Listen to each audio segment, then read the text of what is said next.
What's good, y'all? Welcome back to the BJJ Lender Podcast, where we break down the business of finance, real estate, and lending through the lens of discipline, strategy, and fortitude, just like Brazilian Jiu-Jitsu. I'm your boy, Shamier. You could just call me Sham if you don't know by now.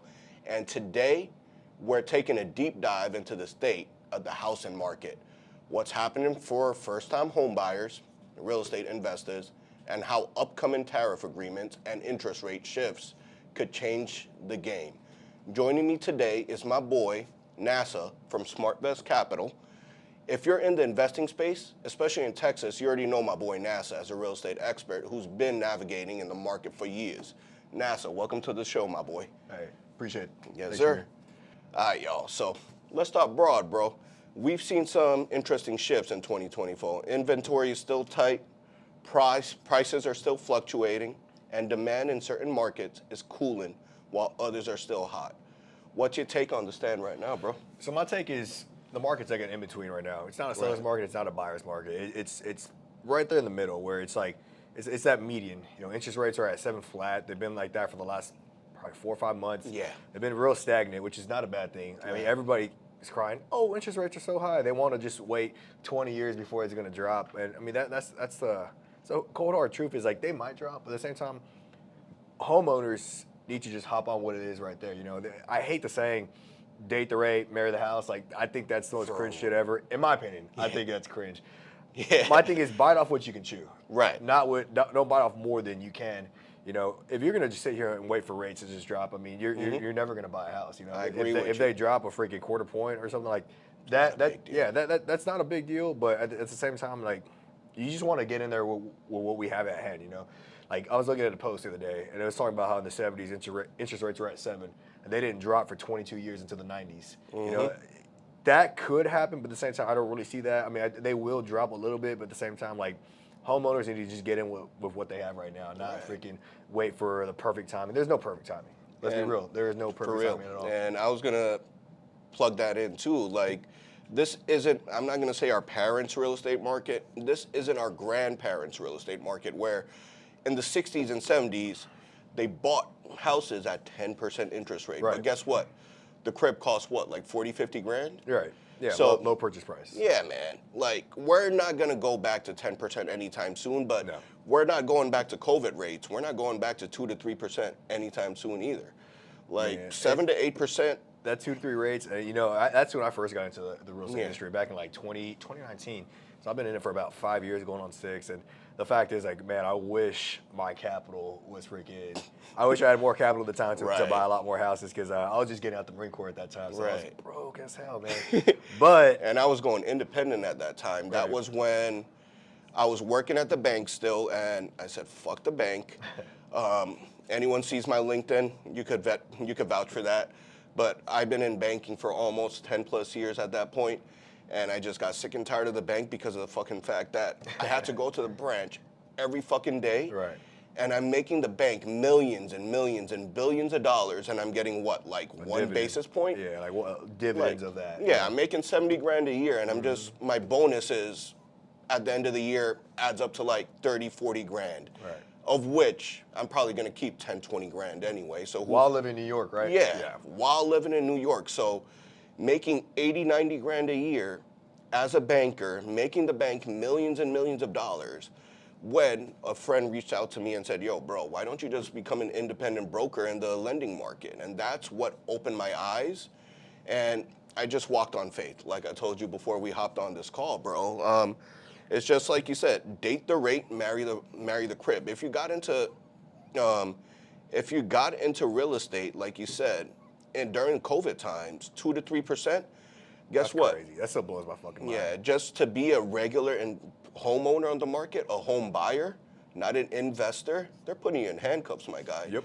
Because you're never ever going to take out equity and feel the power of house hacking and like the power of real estate at that point, because you're so married to that rate of 2 to 3%, you're imprisoned.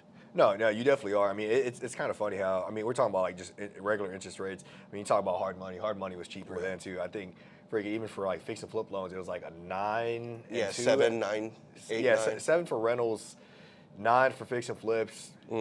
Usually 1 to 3 basis points like Yep. off origination. And I mean, you got these guys coming in that never flipped homes. Everybody's an investor at the time. You could buy any piece of shit, do a freaking basic make ready to it, just some horrible freaking GC Right. work, toss it back on the market and still make money. Right. All those people are gone.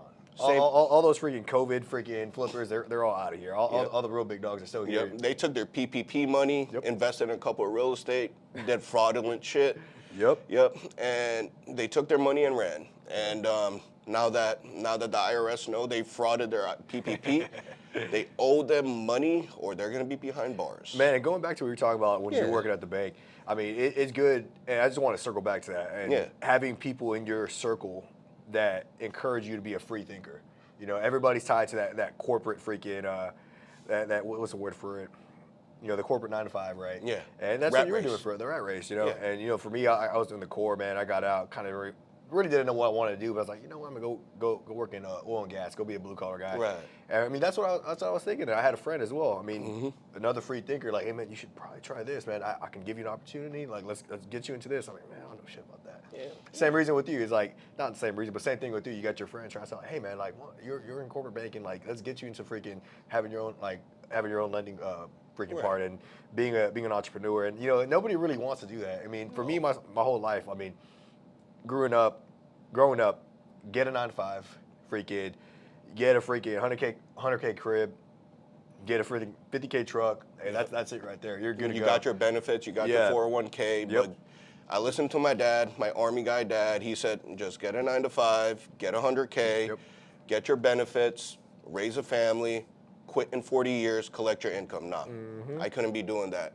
And you know what really drove me to leaving the 9 to 5? What? This right here. Not the belt, but this sport right here really changed my life. Jiu-jitsu really changed my life. Jiu-jitsu, I don't know what it did, how it helped you out, but like you said, it helped me become more of a free thinker, take more risks, and just take action and make more choices on my own instead of listening to what my manager wanted me to do. Right. Because honestly, I wanted to think outside the box. I was sick and tired of my manager because my manager is just a, corporate puppet at that point who's just, I'm not going to drop names. Okay, Chase, you're okay. Drop that fucking name. Yeah, I'm not going to drop no names, Chase. I'm not going to drop no names, Bank of America, so go after me if you want. But, yeah, like, he's just used to the curriculum, the quarterly goals, the bottom line, and how to finesse the numbers and hit Right. them. But me, I'm like, okay, I'm too good for this shit. Right. I got to take risks. I met a couple of entrepreneurs in New York that were doing the same thing, working outside their comfort zone. I mean, we were just talking about bigger guys and smaller guys manhandling us on the mats, right? It's the most humbling thing. I mean, if I could survive on the mats, I could survive in real life. Right. You know, and I had a different take going into jiu-jitsu, man. Like, getting out the Marine Corps, like, I was in the infantry, man. And you're with your freaking squad, your Right. team, your platoon at all times. And Right. getting out, it was a little lonely, man. It was kind of weird. You come out, you go back to wherever you're from, and you go to your city, you make new friends and all that stuff. But at the same time, it's like, it's not the same. You're not really going through any adversity with your regular Facts. friends. And when I got on the mats, I got on the mats probably about 3 months after I got out, maybe 4 or 5. Nice. Somewhere between that 6-month period of getting out, you know, and it was different, man. I mean, you go and get on the mats and you just get freaking smashed, bro. You get just killed by everybody. All that ego. But yeah, then you look to your side, you got your other friends, same thing. The other guy, same thing. Everybody that just within the last couple months that joined, you know, your white belt freaking peer group and stuff like that. Everybody's just getting beat up, and you're getting it to the end of the class, like, oh, what the fuck, what happened? Like, you'll get some freaking blue belt that just been having their eye on you, that just fucking wipes you through the floor. And you know, at the same time, like, we're in the locker room getting changed, like, all quiet. And it's kind of funny. It's like the same thing with the Marine Corps, man. It's like when you're on an op and it's a hard op. It's been raining for 3 weeks, cold as shit, and your socks are freaking all wet. And you get back to the barracks, and everybody's just silent, like freaking 1,000-yard stare of like, damn, that shit sucked. Same thing with the freaking jiu-jitsu, man. It was cool, man. And you learn, you not even just learn, but you rub shoulders with people in your peer group at that point, and like you're going through adversity together. Right. You know? You're going through adversity together, and that makes you closer. It makes you better friends. And I mean, shit, the guys that not every single one of them, but like most guys I started with, I'm still really good friends with. Right. Like we've grown into really good friends even off the mats. And that's the crazy part about it. You'll meet drug dealers, you'll meet fucking super lawyers, you'll meet lenders, Right. you'll meet freaking Realtors. guys that are billionaires, brokers, you know, you meet everybody. It's like, it's crazy. Nobody cares about what you do outside. I mean, we care, right? But I never asked anyone on the mats what the fuck they do for a living. We just spar, grapple the shit out of each other, beat each other up, and at the end of 5-minute rounds, we just, dap up and say, good roll, man. Right. And that's how I measure your character. Right. Like, are you willing? The thing about jiu-jitsu, it's less physical, more psychological, I think. Like, it's more about measuring character and how much drive you have as a human being. Willpower, there you go. And how far you'll go and not quit. Right. Now, I totally agree with you on that, man. I mean, jiu-jitsu definitely changed my life in the aspect of like understanding, like, man, I am not the best at everything. Like, I might be the best in freaking real estate or freaking whatever I want to say I'm the best at. You know, I'm always gonna toot my own ego. That way I can freaking wake up in the morning, have some type of motivation. Yeah. But you get on the mats, man, and you get freaking smashed by some 16-year-old that's been training for the last 13 years. It's like, what the fuck just happened? I'm gonna do you go one better. Home, you're driving home. You're like crying. Did I just get beat no up by music on? Did I just get beat up by a teenager? The fuck? Yep. No music on. I'll drive home without the music, just replaying the rounds I had that night. I'll do you one better. My first jiu-jitsu class, I walked in. The coach, I was a 230-pound power lifter, and I was a big-time power lifter before I got into Brazilian jiu-jitsu. Right. After wrestling in high school and playing football in high school, I transitioned over to lifting weights, and I did that for a good amount of time. And I bulked up to like 230. I was about 25% body fat. I walked into jiu-jitsu thinking like, okay, I could fuck anybody up. And guess what the coach, the instructor that day did? What? He put me with a girl 1/3 my weight, 95 pounds, Marine Corps too, Asian chick. Oh my God. And guess what? She put me to sleep. I did not know how to defend a rear naked choke. She took my back like that, lightning fast, 30 minutes into the round, and I fell asleep. Yeah, instructor walked up to me and said, "You're done for the night." I'm like,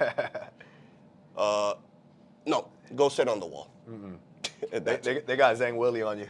Yep. So that was my introduction to jiu-jitsu. Right.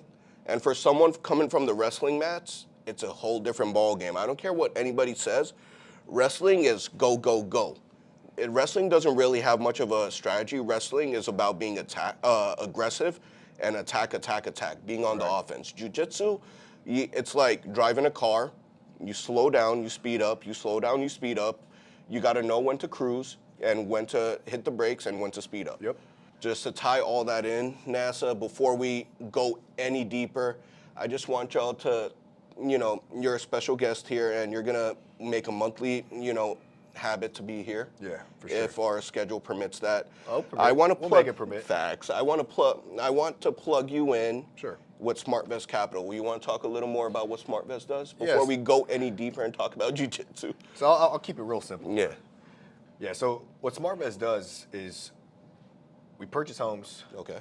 We're an acquisition fund, purely an acquisition fund. Mm-hmm. We purchase homes 60, 70 cents on the dollar for buy and hold purposes. Whether we keep it for ourselves or sell it to one of our institutional partners or local investors, our main thing is acquisitions. We're on the streets every day. We have all types of marketing funnels going on, and what we're doing is just looking for the next one, whether it's a distressed seller or somebody that just needs to get out. Answered my next question. Nobody.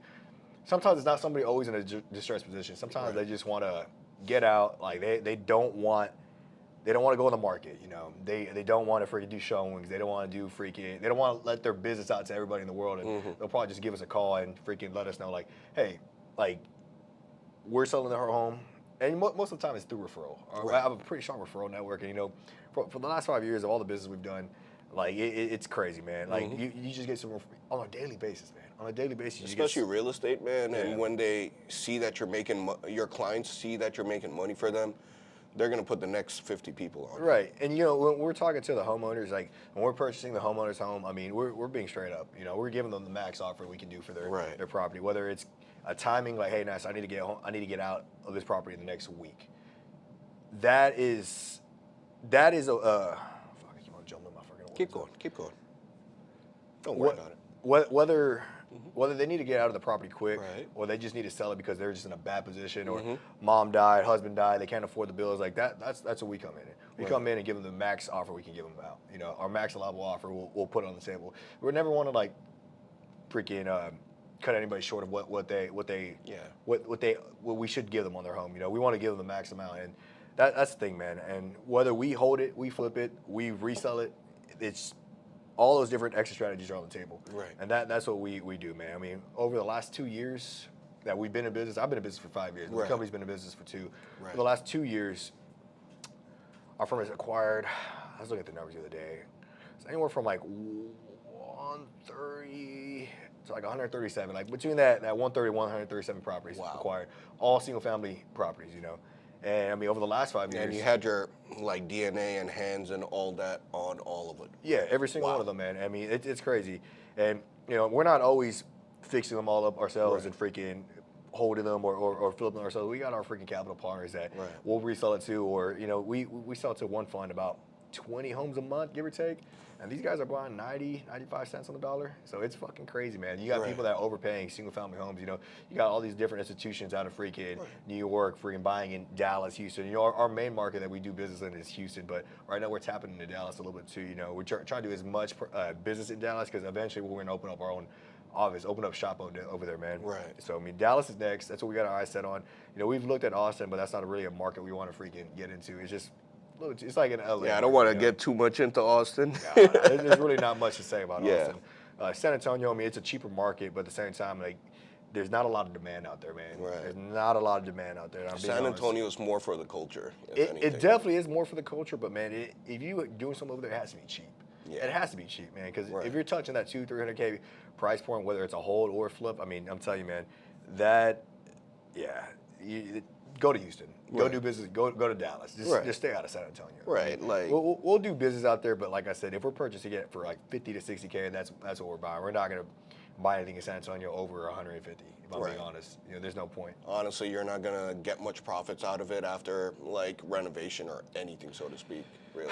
No, not really, man. And that's an unfortunate thing about it, man. I mean, when you look at the demographic of San Antonio, I mean, it's a lot of lower class freaking like Hispanics, right? And you know, they can't really afford the higher price points. That's just what it is. I mean, you got the people that live out there that can't afford the higher price points, but it's a real small community of people that can afford that. So, I mean, when we got markets like Houston and Dallas in Texas, like that's where you really want to be. Right, that's where you want to be. And I think like, Dallas is our #1 market in Texas, in my opinion. I believe that.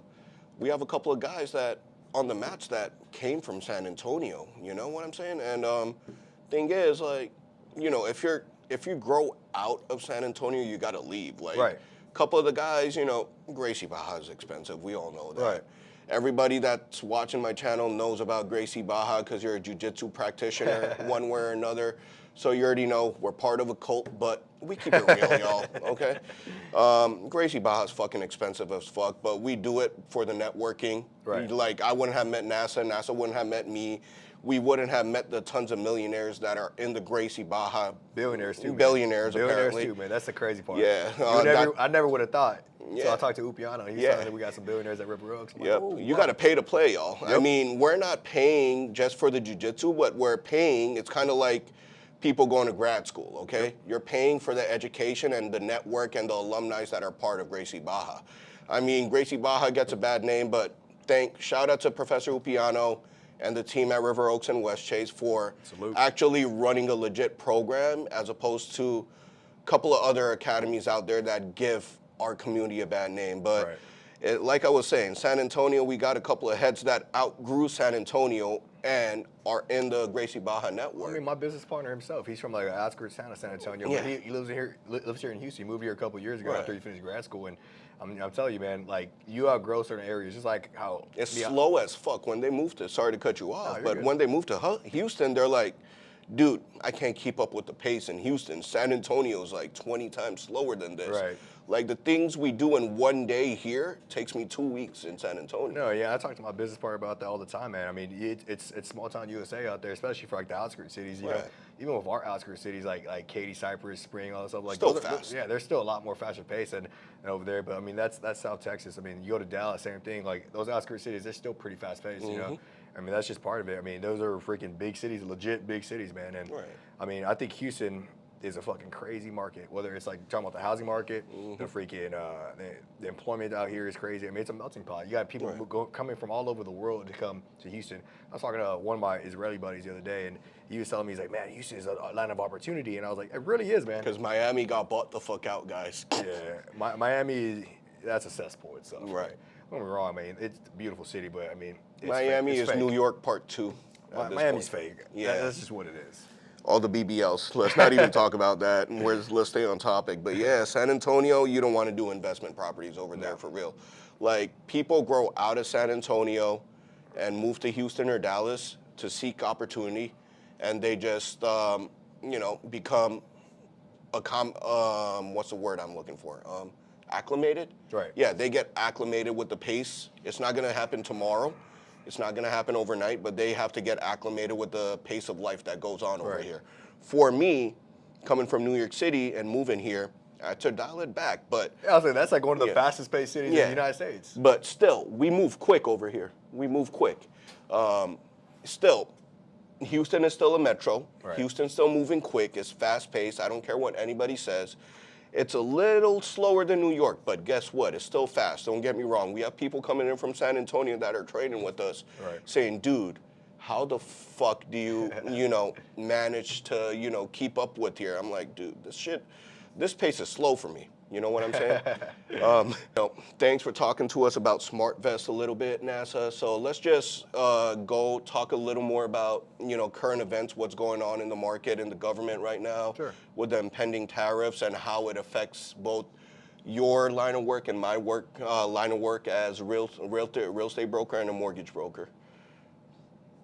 Yeah, I mean, I think the tariffs, I think what that's going to do, I mean, one, I do think it'll be long lasting in certain aspects. I think Trump freaking, I think he put like real high tariffs right there just to shake it up a little bit, just to wake everybody the fuck up. Say like, hey, this is what's going on. You're either gonna meet my demands or I'm just gonna tax the shit out of you. Yeah. And I do think like the fact of like putting tariffs on countries that we're it's more of like we're giving so much and we weren't getting anything in return. So the fact is like, all right, it's time for us to get something in return. And the fact of trying to lower the income taxes for the citizens of the U.S. and freaking put more tariffs on just the countries that are like basically milking it off of us. I mean, I believe in that. I think that's actually pretty cool in my opinion. I mean, more money from the outsiders and freaking less from the people that actually put together this freaking country. And America's one of the top exporters of oil anyway, from what I know. They export more oil and gas than freaking Saudi Arabia and the Middle East, and we don't even use our own fucking oil. We have so much in reserves, but that goes outside of the scope of the real estate market, the housing market. As far as the tariffs, how does this encourage home buyers to spend more money on the inventory that you need when it comes to renovation and just construction? I mean, let's talk about construction first. I mean, you kind of got what's going on with. This is something I was talking to my GCs about the other day. There's a lot of our subcontractor brothers that are freaking not legal, and that's just what it is. You talk to any contractor. Know about it. Like most contractors are teams full of just like illegals, and as people get deported, as unfortunate as that is, like cost of labor will go up, and that's just part of it, man. It's not going to be all at once thing.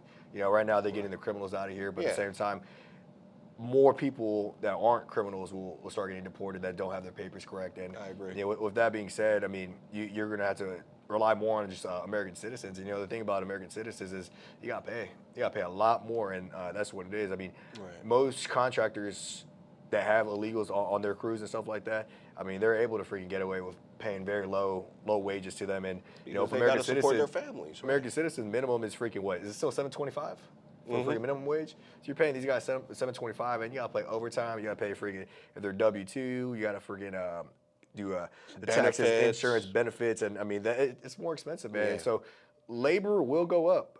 Labor will go up, and like I said, I don't think it's gonna be an all at once thing. I do think it'll be like over time. Yeah, it'll need a go couple up. of years. It's not going to happen No, immediately, in my it'll opinion. be a couple of years for sure, but labor will go up. And when labor goes up, prices go up. And when prices go up, I mean that's where like supply demand change freaking fluctuate. You know, you're seeing a lot of Right. a lot of big corporations. Like I was seeing that like BlackRock, even freaking Chase Investments. These people are freaking making BTR communities and stuff like that. They're making more. They're buying more land to stand up more houses to rent out. You know, and that's just what the corporate buyer is doing, man. I mean, I'm not here hating on it because I'm selling the land to these corporate buyers, but at the same time, I mean, that's just where we're heading to, man. It's gonna be more of a renter's market. You know, stuff's gonna get so expensive where a lot of people aren't gonna be able to buy. You know, buying power is gonna go out the window, and you know, with what it is, a lot of people in this current market like Right. can't afford rent. You know, Nah. Like, they can't afford a freaking two bathroom apartment. You know, It's $4 And, grand in New York City, I think. 4 or 5 grand for a 2-3 bedroom bathroom apartment right now. Like, I think you the still come average down here. It's like 2,500, Yeah, 3,000, but still. I think the average in Texas or in Houston at least, I think Dallas was like 1,800. I think Houston is like still between 1,500 and 1,700, give or Yeah, take. something like And that. that's for like a low end apartment. You know, you're talking about like getting into like a B plus apartment, and then you're paying $2,500. You want to go to A plus, A minus apartments, you're talking about $3 grand plus, $4 grand plus. Like I'm paying almost $5 G's a month, but I'm also Right. I live in a high rise. Right. You know, that's just what it is. Same here, bro. So, going back to, cost of labor, guess what? Thing with Americans, citizens, you got to pay, bro. Like, the cost of labor is going to go up, meaning you're going to be skimming into Right. your profits. Business owners are going to be taking home less. And because of that, like, because you have to put them into employment benefits and Right. all that, they're going to be demanding a lot more than, unfortunately, what these undocumented people are going to do. They're going to, Right. undocumented labor, they work harder for a lot less because their bottom line is not about the money that they're making, is making sure their family is being Right. provided for. Because you could speak from experience, NASA. I could speak from experience. I'm a first generation American.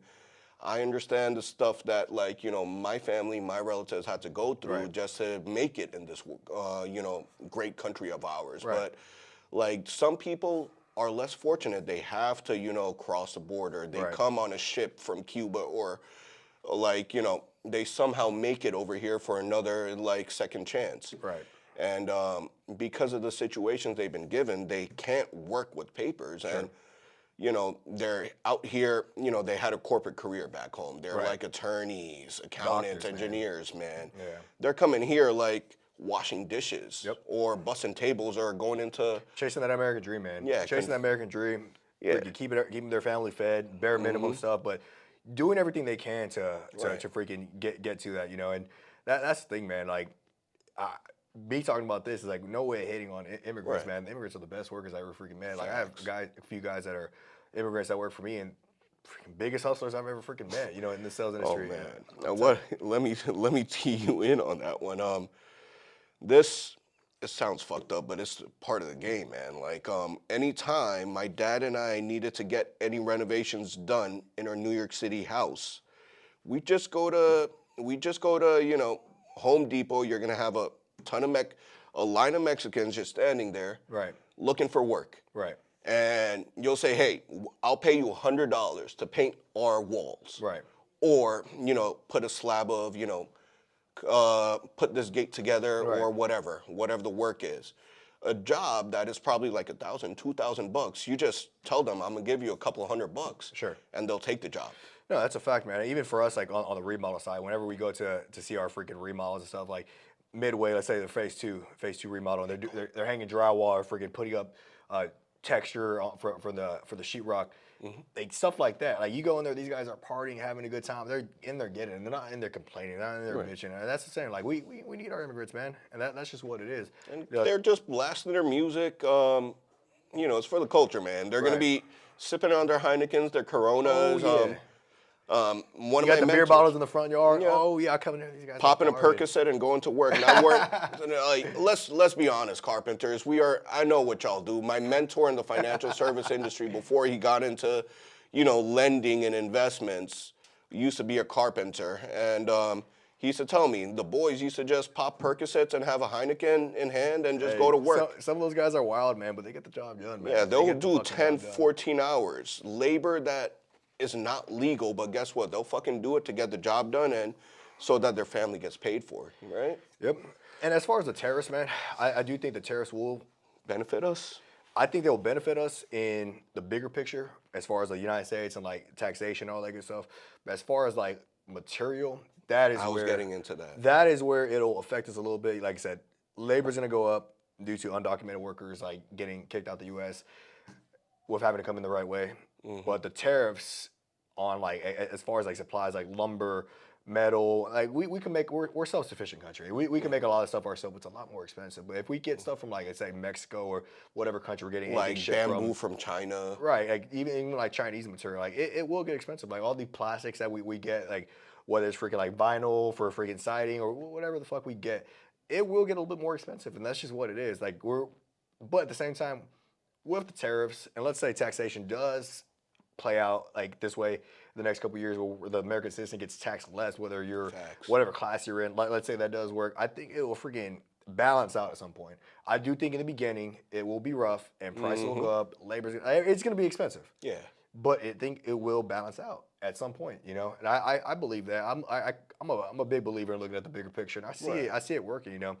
But at the same time, like going back into labor and material, I mean, that's just what it's going to cost, man. Cost of freaking goods, aka homes. COGS, yeah. Yeah, COGS will go up, man. I mean, the COGS in homes will go up, and I mean that's just what it is. But it's not going to be all at once. It's going to be gradual, you know, and that's just what it is. Basically, you're encouraging citizens and the people living in the US of A to, you know, buy American because because all these tariffs are just going to make, in my opinion, it's going to make everything even out. The costs are going to even out. So if you're buying people are going to be more inclined to buy stuff that's made in the USA. Yeah.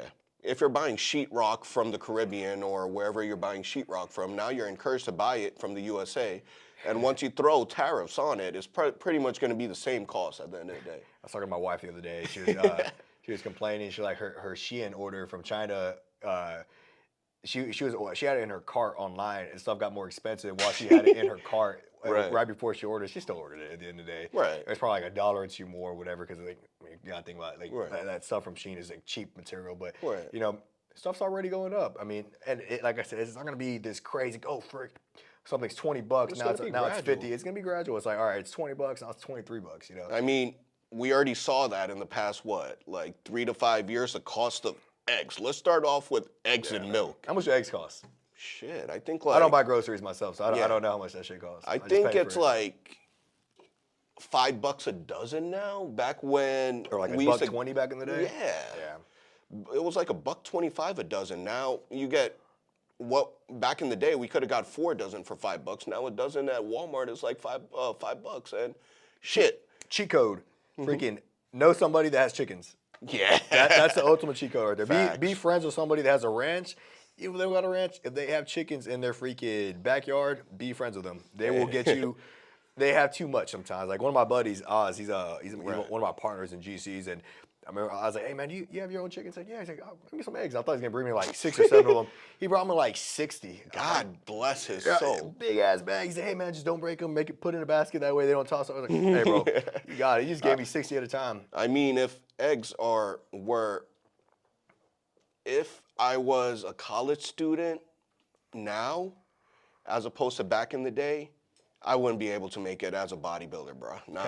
Like, the way I was eating eggs, I was having like a dozen eggs a day, dude. Like, 6 eggs in the morning. I used to follow that bodybuilding.com meal plan, you know? Nowadays, we're always on the run. I can't have 5, 6 meals a day. I'm lucky to have 2 to 3 meals. I'll have 1 shake in the morning, 1 shake at night, and 1 real meal after training, and that's my day.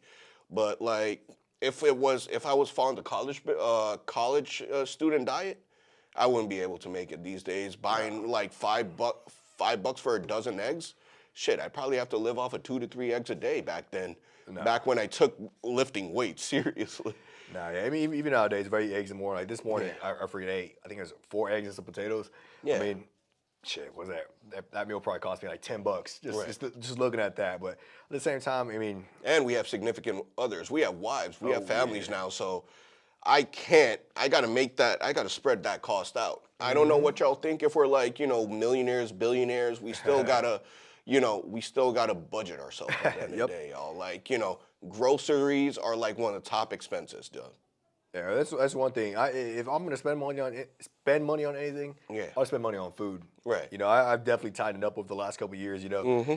As growing, maturing, and stuff like that. Like even going back to this, kind of getting off topic. When I got out the Marine Corps, Right. and I first got into real estate, I made my first check. I think it was like $5 or $6 grand. I'm like, that's like 6 months of freaking work in the Marine Corps. And it's like all at once. I was like, wait, so you're telling me if I do this every day, I can make these on whatever day I want, and if I do a bunch in a day, I can make the same check. Yeah.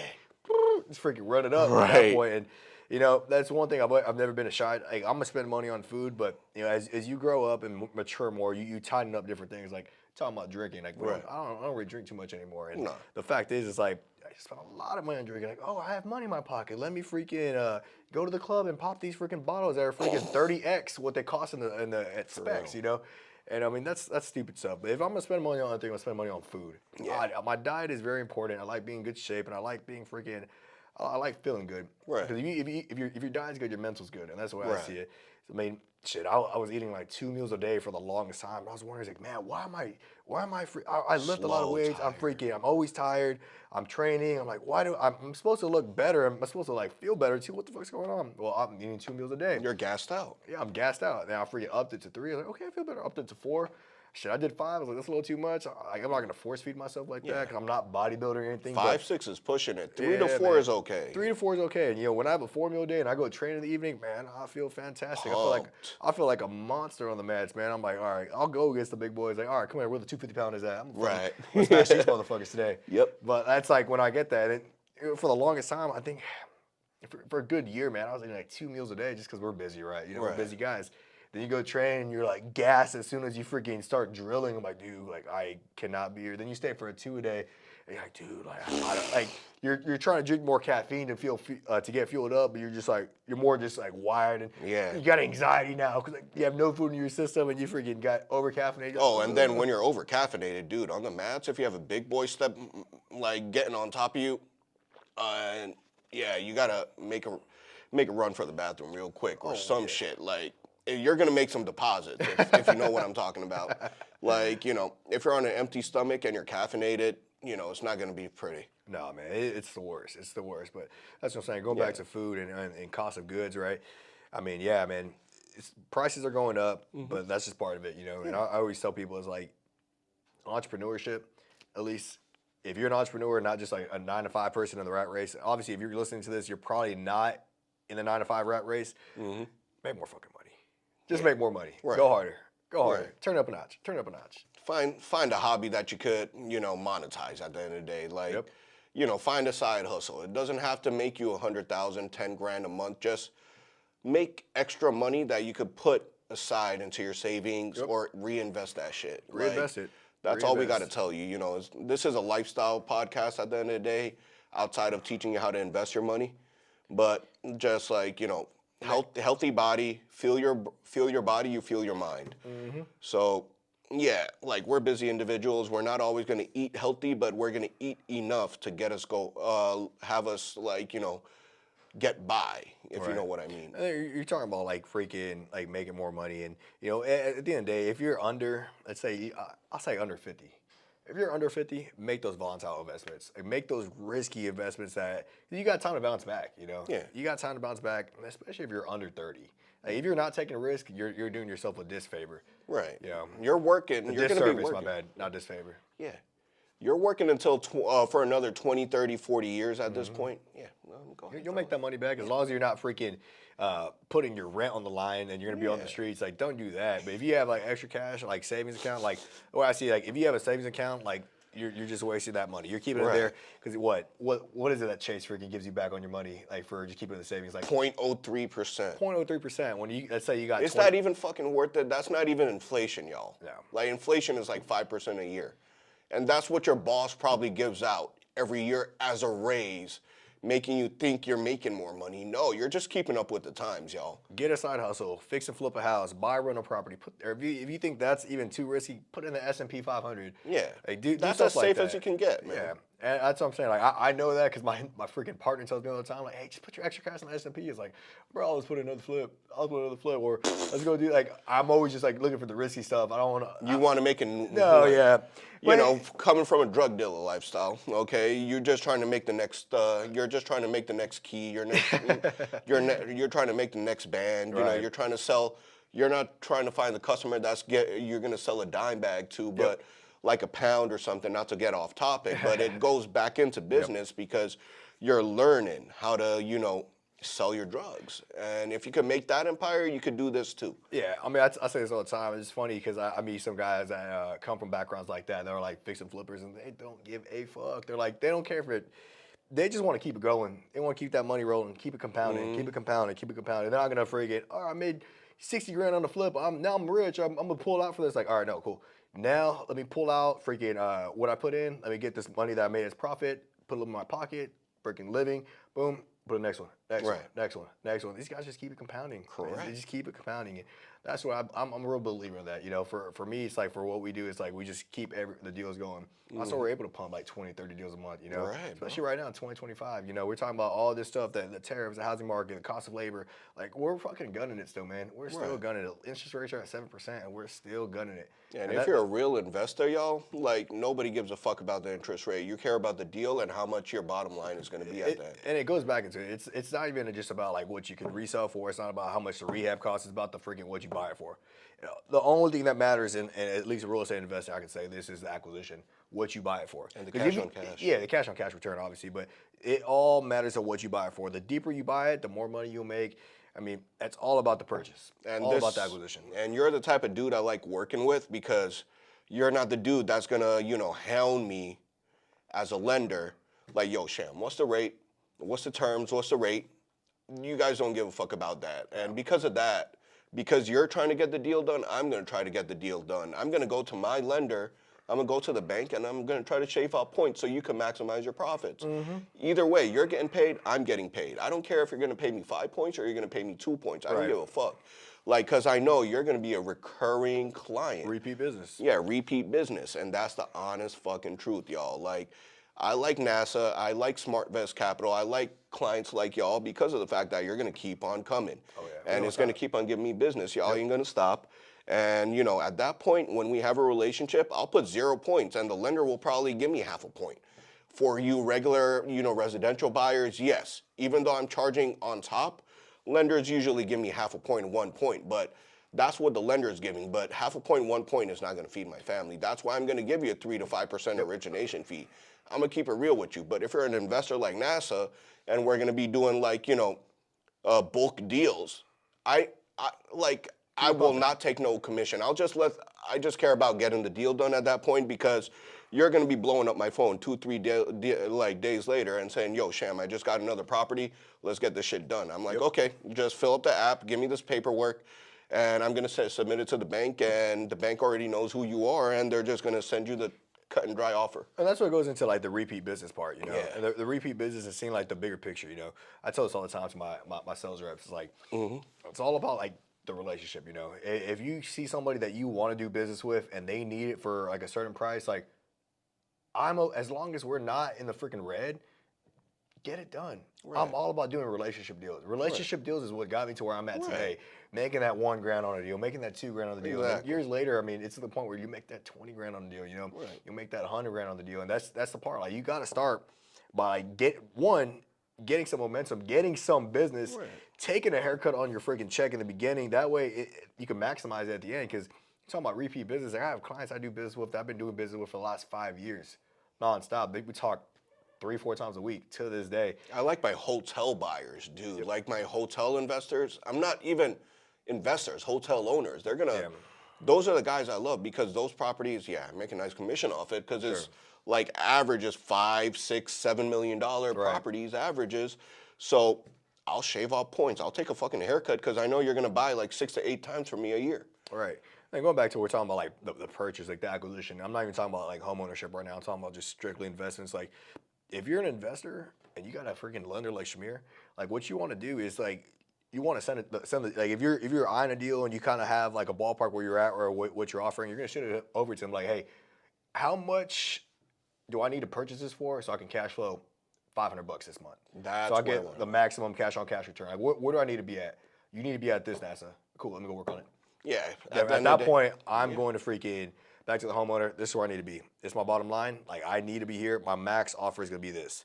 That way, I can get that maximum return. For Take this, you know? notes, newbies. If you're new to the game, take notes from NASA.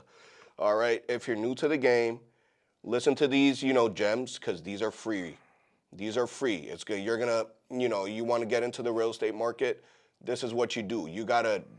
It's all calculations. It's not guesswork, y'all. It's not just, oh, I got 100,000 to spend and I'm just gonna drop it in this. No. Know how to spend that 100,000. I've seen that happen more often than not, where somebody they're just so hungry for a deal, they overpay. They'll buy a home, they'll overpay for it just because they're freaking too giddy and they can't wait to freaking find the perfect one. So they'll overpay for a home, they'll do a shitty rehab on it. Then they'll go to, let's say they pay cash, right? Right. They could buy it with hard money, but let's say Especially they pay cash. people from like my culture, Indians, Pakistanis, Bengalis, the South Asian diaspora, big on saving. Right. Our parents taught us big save culture, not about invest or anything. And some of these guys are very religious and don't care about interest. They do care about interest. And you probably work with like, Muslim guys like that. And they're like, they'll buy a flat out property for 100, 200 grand, not knowing how much risk they're taking on. Yeah, I mean, they won't run the numbers correctly. They'll overshoot the ARV and then they'll freaking have the American rents. dream. Yeah, they'll have the rents freaking. They'll have like all the wrong numbers, and they'll do a shitty rehab on it. And they'll go to a guy like Shamier, try to do a cash out refi. It appraises for way lower than what they expect, and now they're keeping their cash locked into that property for X amount of years. They're not getting it rented out because they didn't do the rehab up to par where they needed to. And it's just a big shit show, man. That's why you got to be patient. You got to freaking know an expert like myself or anybody in my team, Right. and that we could guide you in the right direction real. and put you in a property where it's like the right price. We'll tell you the right amount of rehab. We'll give you a third-party contract just to use to make sure this shit's getting done the right way. Tee you up with a freaking lender like Shamier where they're going to help you get that correct cash out refi. That way you're not doing the wrong way. A lot of people want to do stuff by themselves. They never want to learn, and they'll watch a couple YouTube videos and go to a guru seminar and they think they can do it. But at the end of the day, I even ask for guidance from my mentors to this day, and I've been killing it for a long time, man. And So entrepreneurs, invest in mentorship. Yes. It's not expensive. Yep. It is expensive when you're talking about money. Right. But the education that you're going to get back is priceless. The ROI on that, I mean, it's 10x. I mean, I can't even say 10x. It's probably 100x. 1,000x. That's one thing I was talking to my business partner about. I was like, man, we invest daily. It kind of gets to the point where like you don't even get dopamine from investing. You're just like, all right, what's the next one? What's the next Right. one? And one thing that I talked about this year that I'm gonna invest in the most is like mentorships and not just that, but like inner circles, masterminds, like getting in around people that I want to be around. Right. Just not even just like in the real estate sector, just like in the entrepreneur sector. Being around more CEOs, whether it's like you're a 7-figure, 8-figure, or 9-figure CEO. I want to be around that. I want to learn from what mistakes you've made, so I don't make those same mistakes. Right. And that's where I'm at with that. I'm always gonna invest in real estate. I'm always gonna invest in whatever I want to fucking invest in. Right. But at the end of the day, it's like I'm working on investing into myself more this year. Facts. You know.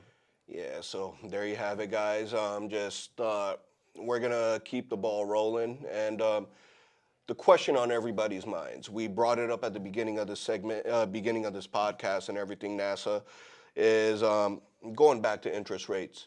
Where do you think they're gonna fall by the end of this year in the next 12 to 24 months? Well, let's talk about the next 12 months, December 2025. I think they can get as low as probably 6 3/4, maybe 6.5. I mean, that'd be a perfect world, 6.5. Then at that point, it'll probably turn into a buyer's market again, for at least a little while, Yeah, the fake investors are going to come back into the game, try to make a quick buck. And maybe so. I definitely think there's going to be a lot of homeowners like, oh, shit, let's take advantage of it. Just hop in right now. Let's go buy. I think it'll turn into for a little bit, but it'll even out. I think it'll stay between that 6.5 to 7% range for the long time. I think it'll fluctuate between that for the next couple years. But yeah, by the end of the year, at least the 12 month, I won't even say 48 months, but the next 24 months, my bad. For the next 12 months, I think the lowest maybe 6.5, and that's my prediction. Honestly, yeah, that's what I honestly think. I mean, last year we did like the Feds did what, like 7 to 8 cuts, and they're planning on doing like 2 cuts, if any, Yeah. this year. And I really don't think they're gonna do two Quarter cuts. point, maybe half a point, maybe. Yeah. Quarter point, half a point, nothing more than that. It's not Yeah. going to be 5%. You know, if you want 5%, go buy from a fucking builder like DR Horton or something like that. Yeah. That's what you'll get. That's because they're getting cheaper money because they're doing everything in bulk. But yeah, And I honestly think like 6.5, 6 3/4 is a good that's solid. guess. That's solid. And you want to get into the market, get in right then and there. Like, it's Don't wait.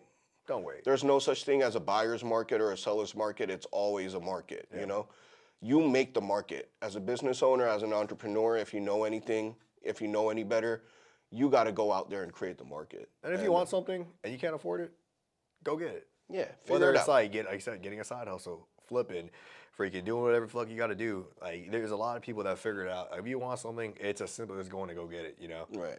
And we're going to be talking about jiu-jitsu a lot. Gracie Baja really opened my eyes. Like, you got a lot of, guys. Upiano brings a lot of guys from Brazil over here. Yep. They're living the dream, but it's not like what you think. Like, Professor Pedro, who recently opened up, like, it's about to be 2 years, he opened up the Richmond location. When he came here, he was a world champion and everything, training to be world champion, but he was out there selling brigadeiros. And for those that don't know what brigadeiro is, it's a kind of Brazilian dessert, which is like, chocolatey or something. But I don't know exactly how to describe it, but I'll call it a muffin or a cupcake, if anything. But it tastes really good. But that's how Professor Pedro saved up money in addition to teaching classes and doing privates, and now he has his own school. So Hustling. you got to hustle. Hustle to become that millionaire. Yeah, and he was at a point where he's in the circuit, jiu-jitsu circuit as a active competitor. He saved up the money that he got from his winnings or his placements, and He's like top 5 in the world right now, right? yeah, he's like top 5. If not, he's ranked who's number 1 right now He's a champ. Yeah, he's a champ. And light heavy, 205? Yeah, I think so. Yeah, dude's a freaking beast. So, the fact that we're so blessed to be tied in with these kind of guys, and the general himself, Upiano, this dude came from an upper middle class family in Brazil. This dude didn't have no business stepping into the United States of America, but he did it, and he got cursed, and he got bashed out by his family and friends in Brazil. But that's a story for another day. I really hope, Professor Upiano, if you're watching this, you have some time to cut out 1 or 2 hours for me to, join this podcast and talk about your, story and your come up over here. I don't want to, spoil it for you. But, he came up, did construction work, washed cars, saved up his money, and opened up his own school out in Houston. He came to Cali, but I don't know the, logistics of that. I'll let him, when the day comes that I am, grateful enough to have him over here, he could share his story for us.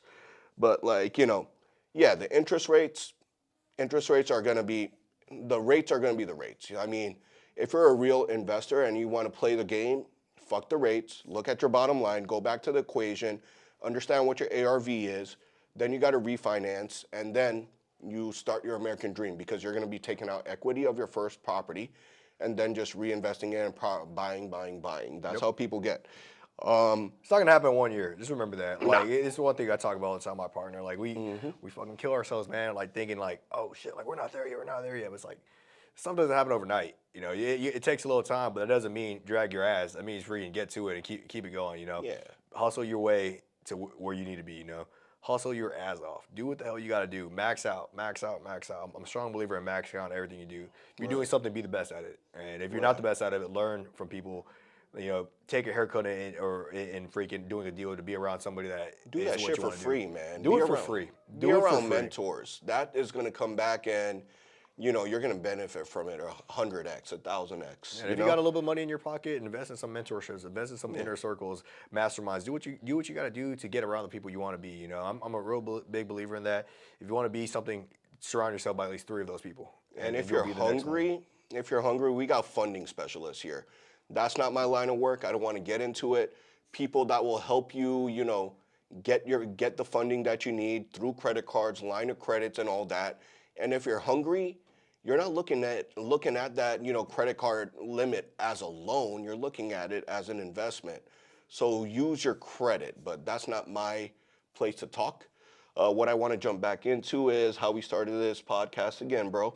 I just want to plug you in. Where can we find you about SmartVest, and what do you guys do again? Yeah, so SmartVest Capital, we're a single-family acquisition fund. We specialize in buy and holds, fix and flips, and resell to local investors and institutional capital.